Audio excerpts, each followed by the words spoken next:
Di antara 32 desa yang ada di Kabupaten Tegal, Bogareslor adalah salah satu desa yang menjadi bagian dari Kecamatan Pangka. Bogareslor bukanlah nama satu-satunya yang dikenal oleh masyarakat tentang desa ini. Bogareslor dulu dikenal dengan sebutan Desa Kepatihan. Semua itu bermula ketika seorang pembabat alas atau nenek moyang desa ini bernama Mbah Keputihan. Konon katanya, semeninggalnya beliau, desa ini disebut dengan Desa Kepatihan. Namun, setelah Indonesia merdeka, desa ini tercatat oleh negara dengan nama Bogareslor. Yang karena berdampingan dengan Desa Bogares, maka nama desa itu dipecah menjadi dua, sehingga muncul nama Desa Bogares Kidul dan Desa Bogareslor.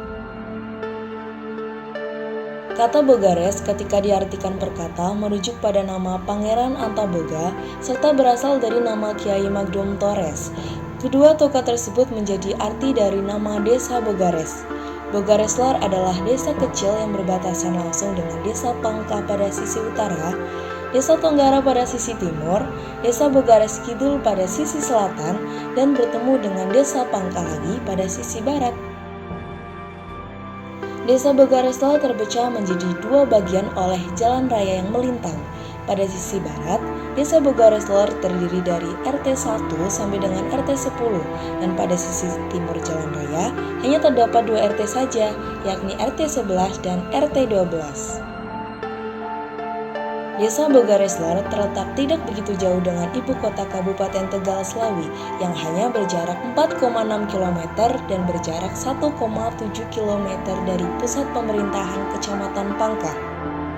Desa Bogareslor atau biasa disingkat dengan Boklor memiliki 3.148 jiwa penduduk dengan total 1.559 penduduk laki-laki dan 1.589 penduduk perempuan yang secara keseluruhan tersebar di 12 RT dan 2 RW.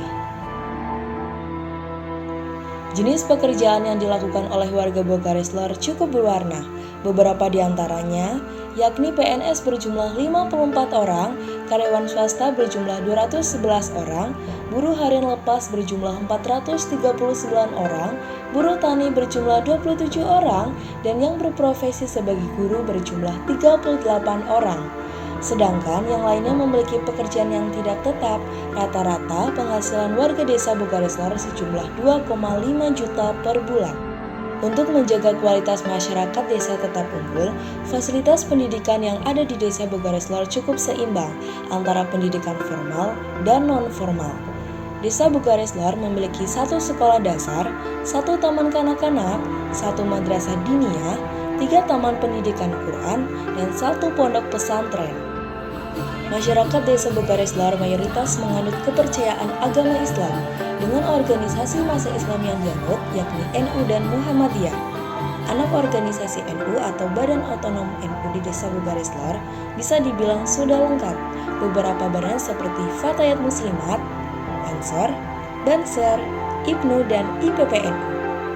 Organisasi-organisasi tersebut cukup untuk tetap menghidupkan nuansa keagamaan yang hangat di desa Bogareslor. Mengingat jumlah warga Bogareslor mayoritas menganut kepercayaan agama Islam, maka desa ini memiliki musala yang cukup banyak tersebar di setiap RT dan memiliki satu masjid besar yang berada di RT 5. Tak hanya itu, desa Bogareslor juga memiliki fasilitas kesehatan yang cukup menunjang kesehatan masyarakat, yakni dengan adanya bidan desa dan PKD atau Poliklinik Kesehatan Desa yang secara rutin melakukan posyandu bagi orang tua, ibu hamil, anak-anak, ataupun balita. Meskipun tidak memiliki puskesmas, akan tetapi desa Bogareslor berjarak cukup dekat dengan puskesmas Kedung Banteng yang bisa ditempuh dengan jarak 1,0 km. Selain itu, PKD Bogareslor juga memiliki bank darah desa, sehingga memudahkan warga Bogareslor jika sewaktu-waktu membutuhkan darah untuk kesehatannya. Desa ini memiliki luas 62.975 hektar. Meskipun tidak terlalu besar, namun Bogareslor memiliki keberagaman yang selaras. Dengan luas desa yang sedemikian rupa, lahan di desa Bogareslor sebagian besar dimanfaatkan untuk lahan pertanian jagung maupun padi. Dan ada beberapa warga yang memanfaatkan lahan kosongnya sebagai kandangan untuk hewan ternak seperti kambing ataupun hewan ternak lainnya. serta ada juga beberapa masyarakat yang memanfaatkan lahannya untuk membuat batu bata. Desa Bogareslar terkenal dengan masyarakatnya yang pandai dalam membuat kerajinan gipsum. Banyak masyarakat Bogareslar yang memiliki usaha gipsum di rumahnya, baik usahanya yang sudah besar ataupun yang masih rumahan. Ketika berkunjung ke desa Bogareslar, di sepanjang jalan pasti akan bertemu dengan banyak toko-toko yang menjual gipsum. Banyak juga beberapa di antara pemuda setelah lulus sekolah menengah melanjutkan kehidupannya dengan bekerja sebagai pegawai di perusahaan gipsum atau menjadi tukang pasang gipsum. Gipsum buatan masyarakat Bogareslar cukup terkenal, sehingga pekerjaan di perusahaan gipsum cukup banyak diminati oleh masyarakat desa Bogareslar. Selain itu, sebagai salah satu penghasilan tambahan bagi warga Bogareslar, beberapa di antaranya yakni memiliki usaha berniaga di rumah. Pelaku terbesar usaha mandiri yakni ibu rumah tangga dengan membuka jasa pesanan kue kering maupun basah, dan ada juga beberapa yang berjualan secara online. Selain itu, ada pula kafe kebun yang menjadi salah satu ikonik yang ada di desa Bogareslar, karena konsep kafenya yang menyatu dengan alam. Kafe yang menjadi tempat tujuan muda-mudi untuk bercengkrama dengan sahabat, keluarga maupun pasangan, kafe kebun berhasil menggait banyak pengunjung di tiap harinya. Banyak usaha yang dilakukan oleh masyarakat Bogareslar untuk ikut andil menyempurnakan dan menstabilkan perekonomian keluarga maupun perekonomian desa.